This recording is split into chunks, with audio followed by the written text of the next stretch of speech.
I was not here for 2 weeks, and unfortunately Dr. Gerstenfeld is not here. Next week we hope to be both of us present.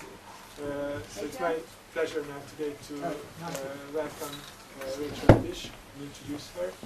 She's a senior consultant at the David Project Center for Jewish Leadership. About the David Project, we have some handouts, and you also might have received them by email. There's one in front of all of you. She's a graduate at Harvard University, and most of you might be familiar with her name about her efforts countering the Sheikh Zayed Center's attempt to give money to the Islamic Studies Center in the Harvard University, and due to Rachel's acts, this was overturned. Rachel was also named one of the Forward 50, a list of the 50 most influential Jews in America for the years 2004 and 2003.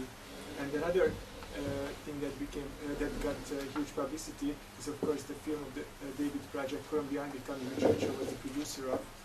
And this highlights testimonials from Columbia University, constituents who experienced intellectual intimidation, harassment, and in some cases abuse for offering a dissenting view, a pro-Israel perspective in the academy.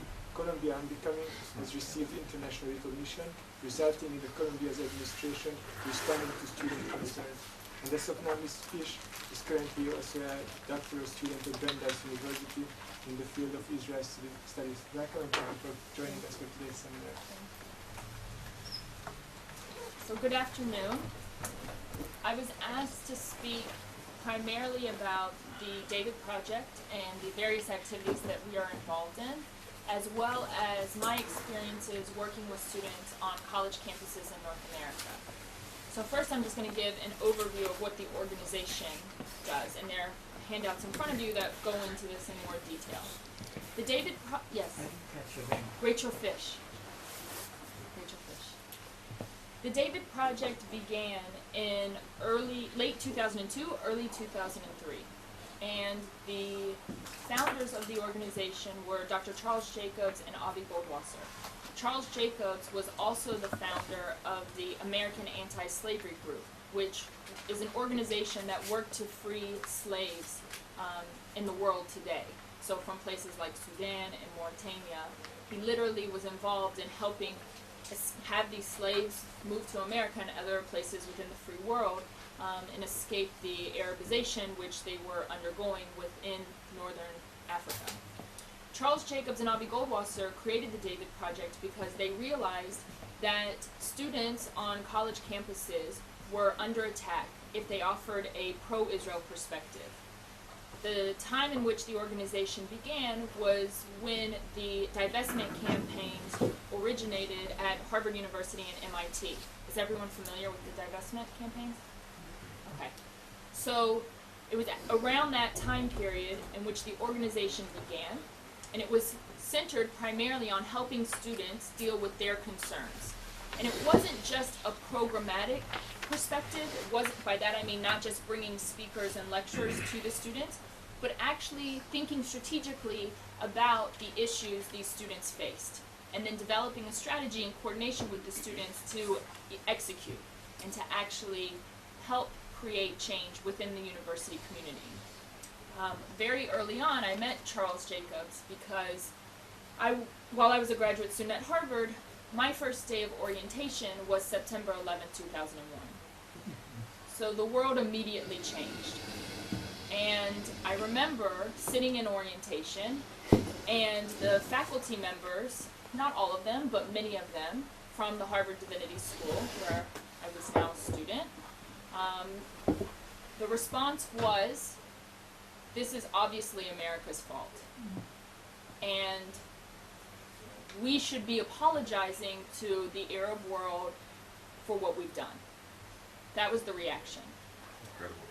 I quickly organized a conference on global anti-Semitism because I thought it was important that this issue be raised within an academic environment.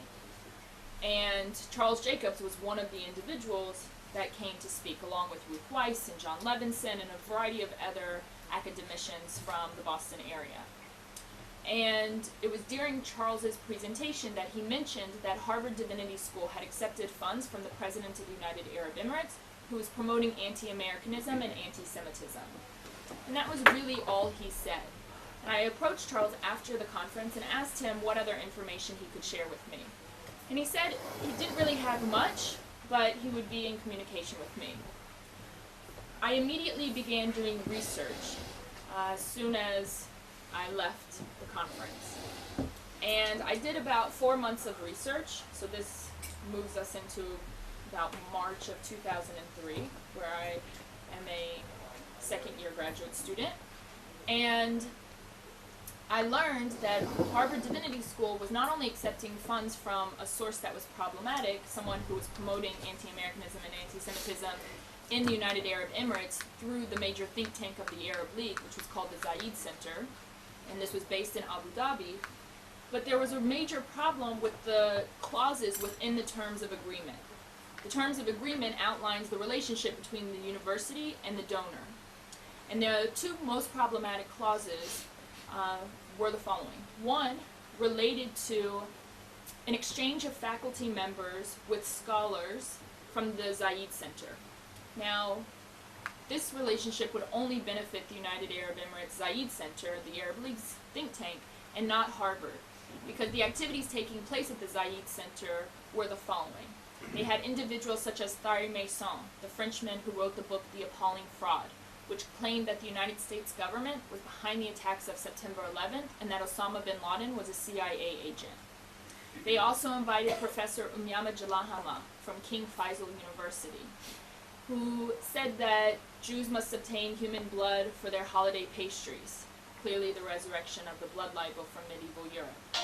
And they also invited, they also translated the writings of David Irving and Roger Garudi, whom they hailed as the premier World War II historians who denied the Holocaust. These writings are not only translated into Arabic, but disseminated throughout the schools in the United Arab Emirates. So these were the types of activities they were associated with. So it didn't make sense, I thought, to have Harvard faculty associated with these types of programs and activities.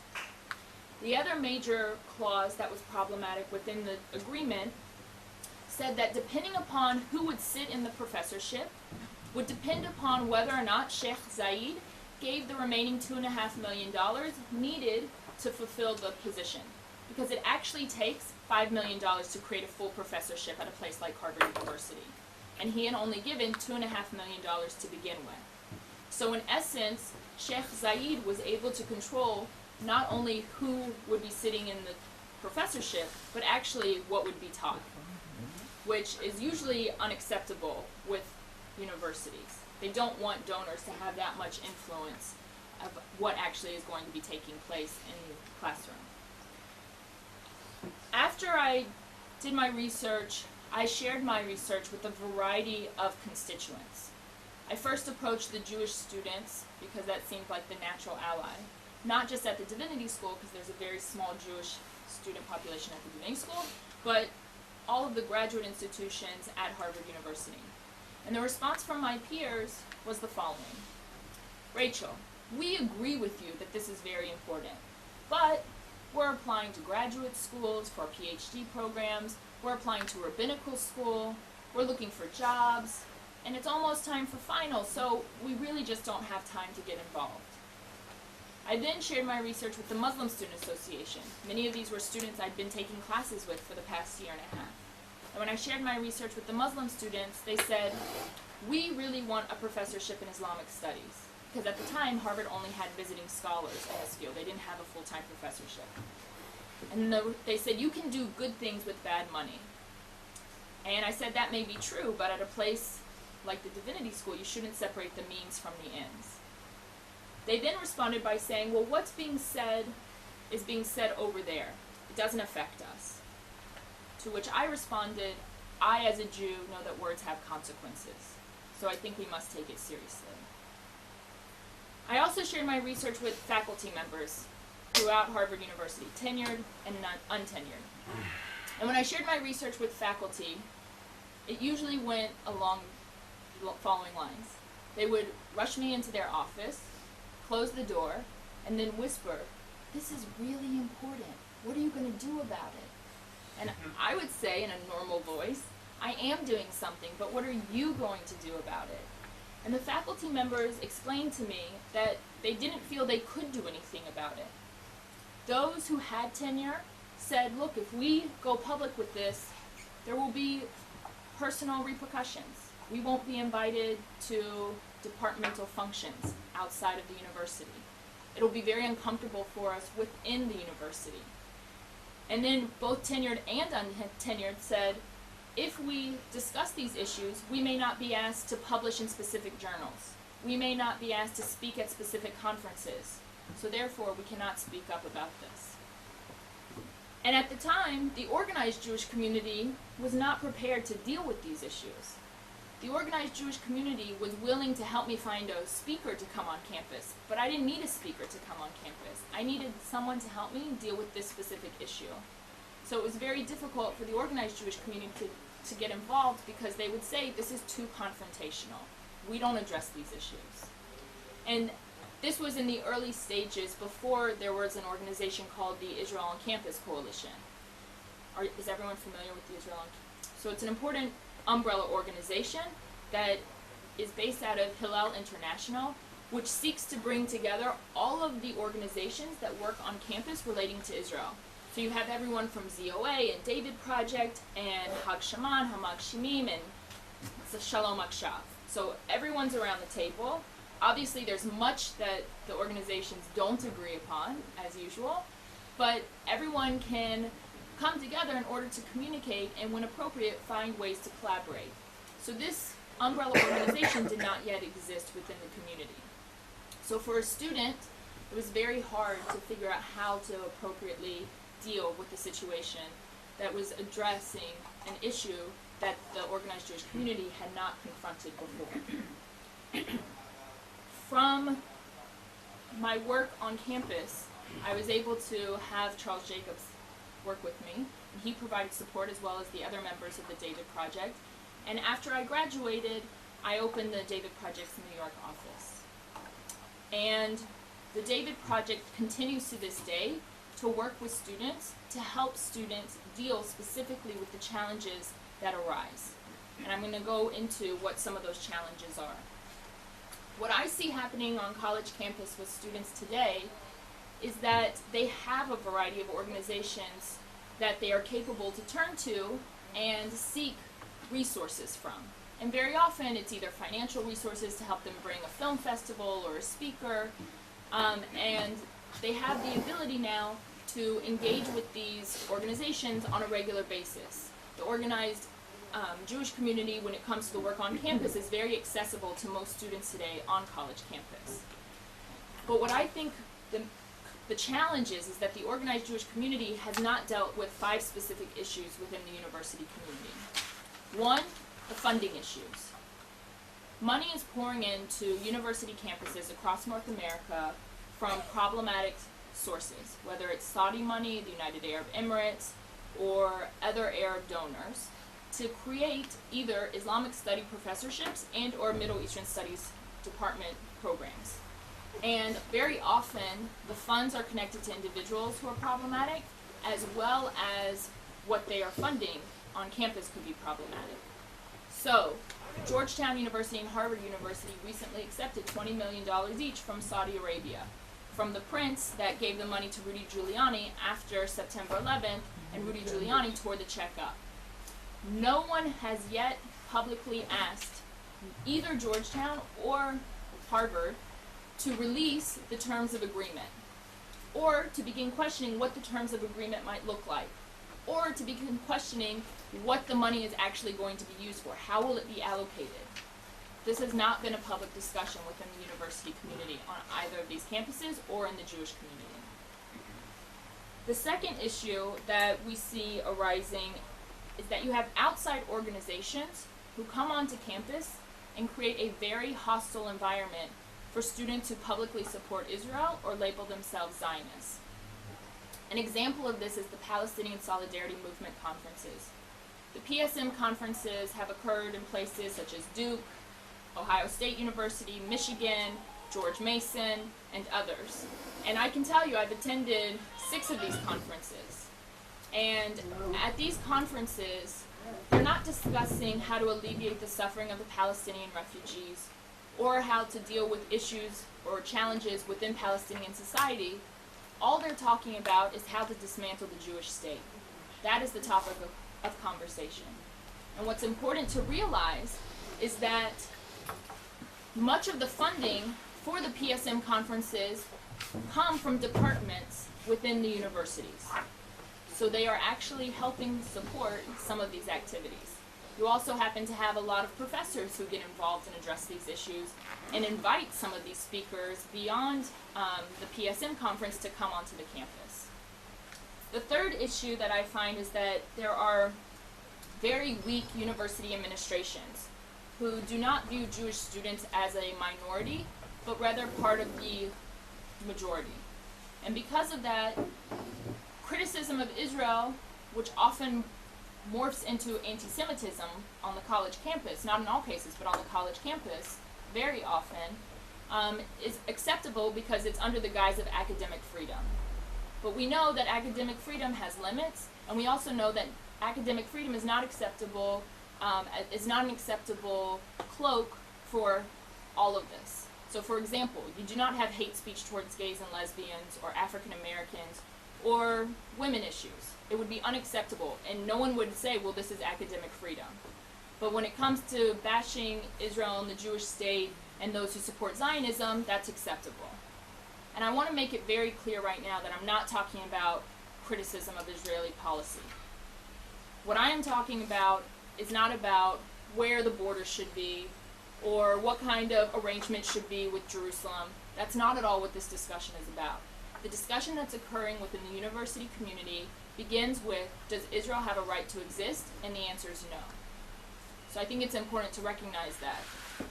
The fourth issue is related to faculty. And faculty has 2 fronts. So it's really 4 and 5.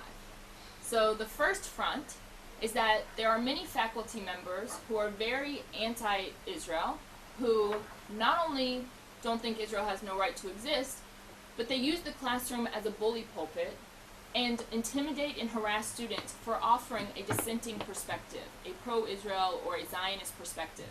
And even if the student isn't even offering a pro-Israel perspective, but says, look, I think you missed some historical facts, I'd like to talk about them, there are very often situations in which those students are silenced or intimidated.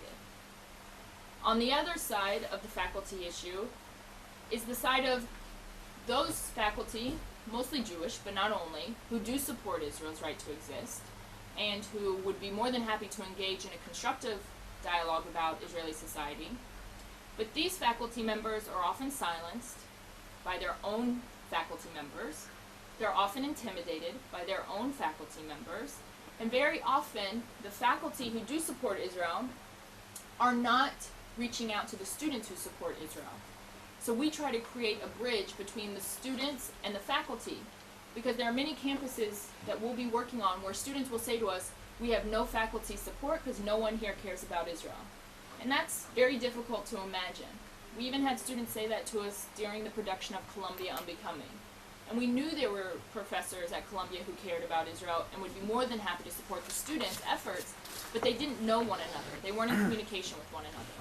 So we try to work directly with both of those communities. The tactics that are used against Israel vary in supporters of Israel. What you see most often is the tactic of divestment. Divestment has not succeeded on any college campus as yet, but it does succeed in the fact that it demonizes Israel, and that those who support Israel have to be reactive. The same with Israel being labeled an apartheid racist state. It demonizes Israel. So when students say they're Zionists, they're automatically accused of being racist. And students don't know how to deal with that. They're not sure. And so one of the things at the David Project that we do is we have an educational curriculum, which really tries to teach students how to engage in this conversation. And we frame it in 3 specific frames: the geographical, the historical, and the moral frame. And after they have the educational understanding of these three frames, we then teach them how to engage in advocacy. And we have a specific methodology that we teach them. But the reason we do this is not because we want them to be responding all the time, but we know that when they're walking across College Walk and someone says Israel's an apartheid racist state, they can't only respond by saying, well, Israel created AOL Instant Messenger, or Israel's a democracy. Those may be true, but it doesn't help in that moment. And so we want students to be able to engage.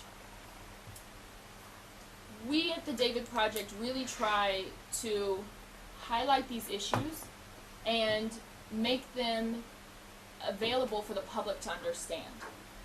So what we did at Columbia, by working with these students who are extremely courageous and were willing to talk about their experiences in the classroom and in the overall university environment, they were able, in a very articulate manner, they were able to explain what was really occurring on campus. And by actually capturing it on film, we were able to have a much wider audience to express what was happening within the university.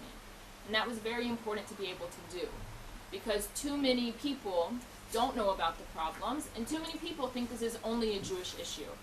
And at the Columbia, with the Columbia film, we did focus on the Jewish students and what was happening with them with regards to their views and support of Israel. But we know that this is not only with regards to Israel. It's if you offer unpopular, even political opinions, you will be silenced and marginalized within the university community. So we find that regularly. And we want to try to help students and for alumni to also understand what's happening within their university community. We also try to be strategic, not just programmatic. And I can't express how important that is, because students, for the most part, don't even know how to run an organization. They don't know how to write an agenda. They really just think in terms of, oh, we want to have a program Thursday night, what can we do? And we think that they need to have a long-term approach to addressing some of these issues. And most of the time, we know that students are not able to really create the change that needs to occur within the university community, and it has to come from other constituencies, whether it's faculty, the Jewish community, alumni, whomever it may be, individual donors who are very involved, because students cannot leverage the university administration the way that they would like to. And this is a different era. It is not the 1960s. Students are not going to have sit-ins. Students, for the most part, are not having teach-ins. They're not going on hunger strikes, and they are not going to storm a building. They're just not. So we have to think of ways to deal with these issues in a strategic manner, but that will allow them to have a wider reach so that more people understand what's at stake. That's why we really think it's important to create short films. These films that students can have express themselves, but people can see. We also try to encourage students that they don't need to have 30 people working with them to create change. As Ruth Weiss told me when I was doing the activities I was involved in at Harvard, she said, all you need is a gang. You need 1 or 2 people who will make this their mission.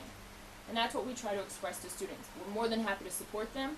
We do support them, but we want them to know that the onus also is on them. They have to be willing to stand up. And it's difficult to teach students to stand up. And I think this goes to the issue of moral courage. So at the David Project, we're trying to instill at a very young age, before they even get on campus, leadership skills and the idea of moral courage, because they have to be able to be willing to express their perspective in a crowded room. You know, we teach our educational curriculum in a lot of Jewish day schools in North America. And there will be students who will come up to us afterwards and raise questions or points, and we say, well, why didn't you say this in front of everyone? And that's in a very friendly environment. All Jews, all friends, and the students are lacking the confidence and the ability to speak up publicly. And we think that we have to begin teaching them moral courage, and it has to be exhibited by their parents, by the clergy members, by the community members, the professionals, the teachers, because otherwise we can't expect them to do it by the time they arrive on campus, in which they no longer have the safety of the bubble in which they've been living in. And we want to prepare students before they arrive on campus. We don't want them to be shell-shocked. And when we talk to a lot of high school students and college students, many of them are pre-college students, don't know what to expect. And we don't expect them to know. They've never been on the college campus before. And we don't want to scare them because we want them to enjoy their time in the university, but we also want them to understand what's at stake. And I find that many young Jewish students who go to larger schools that have very strong Jewish communities often don't feel as if they have to take this responsibility on themselves. And I like to tell students that being part of the Jewish community is both a privilege and a responsibility, and they go hand in hand. And it's very difficult, I think, for students to understand that message until they're faced with one of these challenges.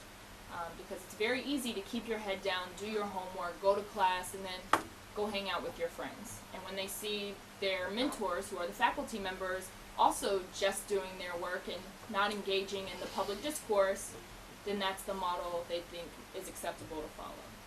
But we at the David Project really want them to understand what's at stake, and we want to help them create a better environment for students on college campus. And I think one last thing before we open it up is that you should know that many of these campuses are not anti-Semitic. Many of these students think it's very easy and comfortable to be Jewish on campus. You can get kosher food, you can walk around with a kippah. The issue is when you publicly support Israel and you label yourself a Zionist. That's often when you will incur hostility. And it's not coming from all of the faculty members. It's a handful of faculty members. But these faculty members tend to be very vocal. And the Jewish faculty, or those who are supportive of the students, even if they're non-Jewish, tend to be very silent. So students are then faced with this challenge. And when they don't know what Zionism means to them, when they don't have a positive narrative for Zionism, when they don't think it's relevant in the 21st century, then we continue to run into this situation where students do not know how to deal with this in a positive way and how to approach some of the challenges that do exist on campus. So I'm more than happy to engage in a conversation if you have questions, thoughts. Sure. And if you don't mind just introducing yourself, so I know. The leader of the gang, the leader of the gang is Tomasz. We do what he tells us to do. Okay. Okay, so I have so far Ashley, Hannah, and Frida. Okay, let's start them in this order, and then we'll have, I'm sure, more questions. Ashley first. Okay, my name is Ashley Perry. I was actually the editor of the Israel Campus Week, which is the Israel on Campus publication. I made similar comments to Carl Schrag, who was here, was it last week or the week before? 2 weeks. 2 weeks ago, so excuse me those who've heard. But I've heard very little from any advocacy or Hasbara group about learning, let's say on an intellectual and academic basis, the Palestinian narrative. I lecture to high school students and university students regularly who come to Israel. So these are affiliated people who are proud, to call themselves Zionists. And I always try, before speaking to high school students, I say, who here has ever heard of the term Nakba? And I think maybe in hundreds you hear one or two, and usually they confuse it with maybe something else. I don't know, Akbar or something. They think it's a place in Jordan. But the problem is when these guys who may know the Jewish, the Zionist, the Israeli narrative, they get onto campus, they hear something very different for the first time, and they're confused, and then they sort of shine to the background as a result. And I said the same thing to Carl Schrag, who's starting some sort of organization, and I've yet to see a Hasbara organization which seriously addresses it. And I'm not talking about, with all due respect to people like Mitchell Bard, the myths and facts way, because that again is the Jewish narrative. That's our narrative, and we like to deal with things in our narrative, and that's how we would look at things. That's not the way. For me personally, I thought it was very important when I studied in London to take a course in Palestinian history, because like any advocate, you have to understand not just your case, you have to understand the other's case, because you can be 100% fluent in your arguments. Someone comes along and will argue at cross purposes, and you've got nothing. So I think it was very important to learn at a proper academic, intellectual level what is the Palestinian narrative and how to include that in your conversation, because if you argue at cross purposes, you're never going to win, no matter how fluent you are in Israel's history, in Israel's founding. If you do not understand what that person is going to intellectually, especially on the university campus, and especially if it's a lecturer, is going to argue, you will then you will then not ask a question, you will shy up, and it will take, only certain individuals who will actually come up. So I think it's very important, even at high school level, for people to learn in a serious manner what is the narrative of, let's say, the other, the Palestinian, and I think that's what I would say. So I agree with you completely.